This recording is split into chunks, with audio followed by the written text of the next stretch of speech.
Pourquoi Sochaux ? Parce que déjà, comme on l'a dit, c'est un championnat étranger. J'avais plusieurs propositions en même temps, pouvoir continuer à jouer en France, et puis j'avais plusieurs propositions à l'étranger. Et j'ai choisi la Belgique parce que c'est nouveau, parce que on a eu aussi, j'ai trouvé que le contact avec Marc avait été très bon. J'ai senti que c'était un club qui aussi avait vraiment envie de partir sur une nouvelle aventure avec moi.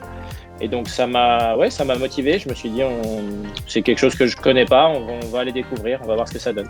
Voilà. Globalement, en tout cas dans mon entourage, j'ai eu beaucoup d'encouragement et de réactions positives. J'étais resté assez discret sur cette décision, donc les gens étaient un petit peu surpris au premier abord, et puis après, voilà, tout le monde s'est dit que c'était plutôt une décision intéressante, dans la mesure où, de toute façon, je pense que dans la vie, à chaque fois quand on part sur des nouvelles expériences, qu'on va essayer de chercher quelque chose de nouveau, ça peut être que quelque chose d'enrichissant, donc voilà.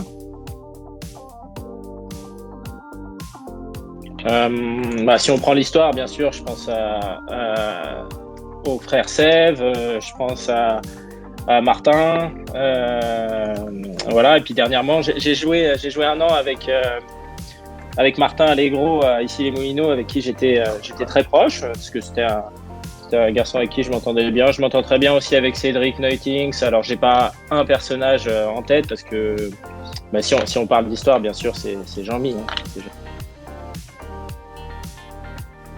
Pour moi-même, pour Soka, des bons résultats, ça dans tous les cas. Et j'ai pas beaucoup d'attentes, dans la mesure où c'est quelque chose que je connais pas, c'est nouveau, donc on va voir comment ça se passe. Mais en tout cas, j'ai à cœur de bien faire, j'ai à cœur de tirer l'équipe vers le haut, j'ai à cœur qu'on finisse dans les meilleures équipes, j'ai à cœur qu'on gagne le championnat. Et donc on verra, on va voir comment ça se passe sur les premiers matchs, je vais prendre mes marques petit à petit, et puis en tout cas il y a beaucoup de motivation, voilà. Alors très honnêtement, avant qu'on commence à discuter, je m'étais pas trop intéressé à la Super Division.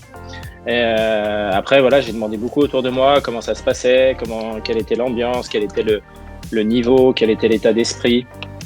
Et j'ai entendu beaucoup de choses positives, et donc c'est aussi pour ça que je me suis engagé dans cette aventure. C'est parce que je sens que j'ai un état d'esprit et de mentalité qui peut très bien s'adapter à l'état d'esprit de la Super Division belge, en fait.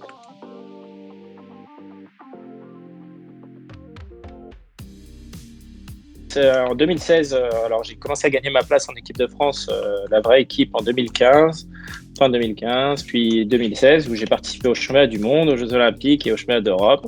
J'avais fini 3e également au top 8 mondial moins de 21, à la finale des Pro Tours. Donc c'était 2 belles saisons pour moi, 2015-2016. Et après, ça a été compliqué. Il y a eu le changement des balles qui a apporté pas mal de changements dans mon jeu, puisque moi je jouais avec un soft en revers, donc un jeu qui était beaucoup axé sur les effets.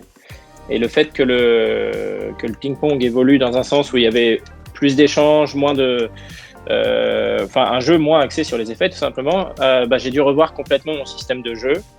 J'ai dû faire évoluer, jouer. Donc maintenant j'ai 2 backsides. Je me suis beaucoup entraîné pour revenir au niveau. Ça a pris du temps. Voilà. La suite, forcément, il y a eu aussi un enchaînement de défaites qui a été compliqué, parce que je jouais en Pro A à très haut niveau. Et c'était compliqué à l'intérieur de tout ce changement de s'adapter. C'est pour ça que je suis allé jouer en Pro B pour regagner des matchs. Et la saison dernière, j'ai fait quart de finale au championnat de France. Je revenais petit à petit beaucoup mieux, notamment battant le Besson en 8e de finale. Et après, il y a eu la coupure avec le Covid. Et donc, ça a été une année un petit peu compliquée cette année, un peu dans tous les domaines, pour tous les sportifs. Et voilà.